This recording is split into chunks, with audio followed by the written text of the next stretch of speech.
अल्हम्दुलिल्लाहि रब्बिल आलमीन वस्सलातु वस्सलामु अला नबिय्यिना मुहम्मदिन व आलिहि वस्हबिहि अजमईन अम्मा बाद फ़अऊज़ु बिल्लाहि मिनश शैतानिर रजीम बिस्मिल्लाहिर रहमानिर रहीम अम यहसदून अन्नास अला मा अताहुमुल्लाहु मिन फ़ज़लिही।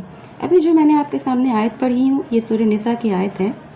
आज मैं आपको हसद के बारे में चंद बातें जो आपस में दुश्मनी और बेशुमार बुराइयों का सबब बनता है इस टॉपिक पर कुछ चीज़ें पेश करूंगी। सबसे पहले आपको बताऊं कि हसद क्या चीज़ है। इसे समझने की कोशिश करें किसी की अच्छाइयों को देखकर डाह करना और ये चाहना कि इसकी अच्छाइयाँ बर्बाद हो जाएं, जैसे किसी की खूबसूरती, किसी की दौलत, किसी की सेहत तंदुरुस्ती, किसी की औलाद, किसी के इल्म को देखकर ये चाहना कि इसका सब कुछ बर्बाद हो जाए, वो बदसूरत, गरीब, बीमार और बे औलाद हो जाए। इसी का नाम हसद और जलन है। तो मेरी प्यारी सोशल मीडिया फैमिली, ये तो आप जानती हैं कि हमारा ईमान और यकीन है कि इज़्ज़त, ज़िल्लत, मालिकियत, माल, सेहत, हुस्न और औलाद, बेटा बेटी सब अल्लाह ही देता है। ये सारी चीज़ें बंदों के हाथ में नहीं है। इसलिए अगर कोई खूबसूरत है, तंदुरुस्त है, मालदार है और साहिब औलाद है तो ये सब चीज़ें उसे अल्लाह ने दी हैं, ये उसी का फजल है। फिर इन चीज़ों की वजह से किसी से जलना और उससे हसद करना गोया अल्लाह से लड़ाई है कि इसने किसी को हुस्न, सेहत, इज़्ज़त व माल, इल्म व फन और औलाद से क्यों नवाज दिया है। अल्लाह ने मुझे क्यों नहीं पूछा, मैंने जो चाहा वो क्यों नहीं किया। अब आप खुद समझ सकती हैं कि इससे बड़ा गुनाह क्या हो सकता है कि एक शख्स पर अल्लाह का फजल हो तो दूसरा उससे जले कि अल्लाह ने इस पर अपना फजल और करम क्यों किया है। ये आयत जो मैंने आपको सुनाई हूँ शुरुआत में, अल्लाह ताला ने इसमें यही फरमाया है कि क्या वो लोगों से इसलिए जलते हैं कि अल्लाह ने इन्हें अपना फजल दे दिया है, क्या इन्हें अल्लाह के फैसले पर जलन हो रही है।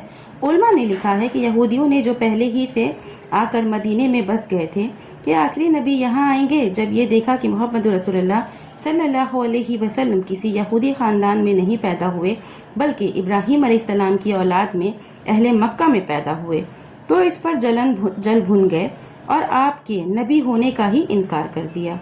उसी पर अल्लाह ताला ने ये फरमाया कि यहूदी मोहम्मद सल्लल्लाहु अलैहि वसल्लम से इसलिए जल रहे हैं कि अल्लाह ने आपको क्यों नबी बनाया है, क्या वो अल्लाह के फजल को अपना पाबंद बनाना चाहते हैं।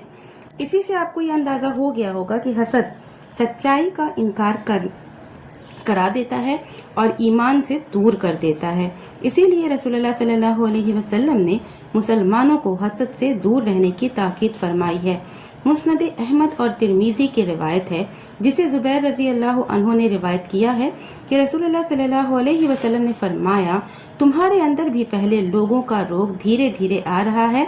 ये रोग हसद और आपस की दुश्मनी का है, ये मूंड देता है। आपने फरमाया कि ये बाल को नहीं मूंडता, ये दोनों रोगवैन को मूंड देता है।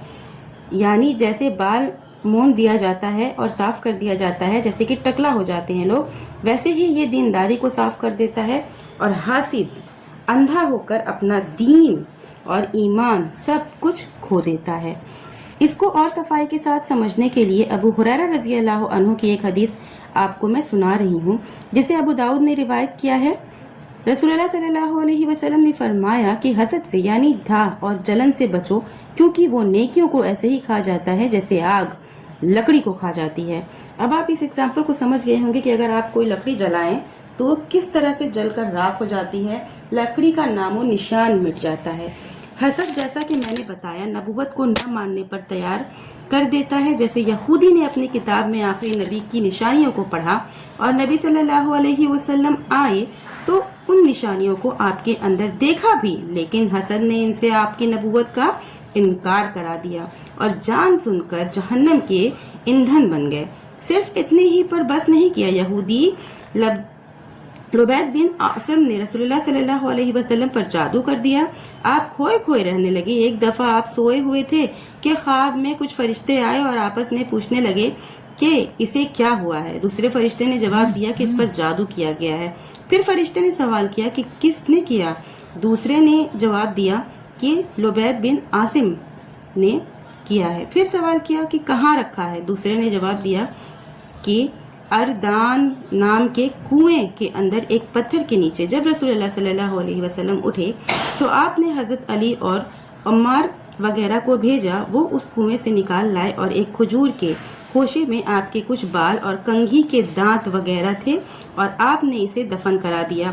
پھر جبریل علیہ السلام آئے اور موعظتین یعنی کہ قل اعوذ برب الفلق اور قل اعوذ برب الناس لے کر اترے۔ ان دونوں میں کل 11 آیتیں ہیں اور ایک ایک آیت پڑھنے پر آپ کے بال اور جادو کر کے جو 11 گانٹھیں دی گئی تھیں کھل رہی تھیں اور آپ سے جادو کا اثر دور ہو گیا۔ یہ دونوں صورتیں آپ برابر سونے کے وقت پڑھ کر ہاتھ پر پھونکتے اور ہاتھ پورے بدن پر پھیرتے تھے۔ یہ صورتیں جادو کے اثر کو دور کرتی ہیں۔ قل اعوذ برب الفلق کی 4 اور 5 آیت کا معنی یہ ہے کہ میں ان کی برائی سے اللہ کی پناہ مانگتا ہوں جو گانٹھوں میں پھونکتی ہیں، اور حسد اور ڈاہی کی برائی سے۔ جب حسد اور ڈاہ کرتا ہے گویا حسد بھی جادو جیسا گناہ ہے اور جادو کفر ہے۔ یوسف علیہ السلام کے بھائیوں نے بھی یوسف علیہ السلام کو اس چلن سے ایک کنویں میں ڈال دیا کہ ان کے باپ یعقوب علیہ السلام انہیں چھوٹے ہونے کی وجہ سے زیادہ مانتے تھے، اور یوسف علیہ السلام مصر کے بازار میں جا کر بک گئے اور وہاں کے بادشاہ نے ان کو خریدا اور اللہ نے ان کو مصر کا بادشاہ بنا دیا۔ ان کے بھائی ان کے پاس غلہ لینے جانے لگے۔ بعد میں یوسف علیہ السلام نے اپنی ماں، باپ اور بھائیوں کو مصر بلا کر اپنے پاس رکھ لیا اور بھائیوں کا حسد کام نہیں آیا بلکہ الٹے شرمندہ ہونا پڑا۔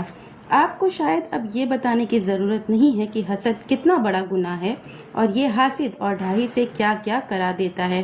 اسی لیے اسلام نے اس گناہ کو ناجائز قرار دیا ہے اور حدیثوں میں ان برائیوں سے بچنے کی سخت تاکید کی گئی ہے، جس سے آپس میں دشمنی ہو اور دوسرے مسلمان کی آبرو ہو، اس کی برائی چاہا جائے۔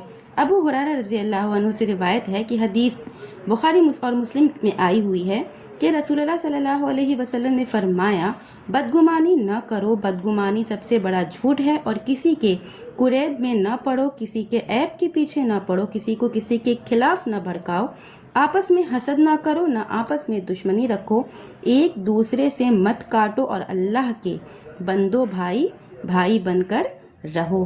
ایک حدیث میں آپ نے فرمایا، مسلمان کے بارے میں اچھا گمان رکھنا بھی عبادت ہے۔ تو میں آج جو ہے اپنی ویڈیو زیادہ لمبی نہیں کروں گی، ویڈیو کو میں اپنی یہی ختم کرتی ہوں، اور اللہ سے یہ دعا ہے کہ اے اللہ رب العالمین ہمیں حسد، جلن اور ڈاہ جیسی برائیوں سے بچائے، آمین۔ وآخر دعوانا ان الحمد للہ رب العالمین۔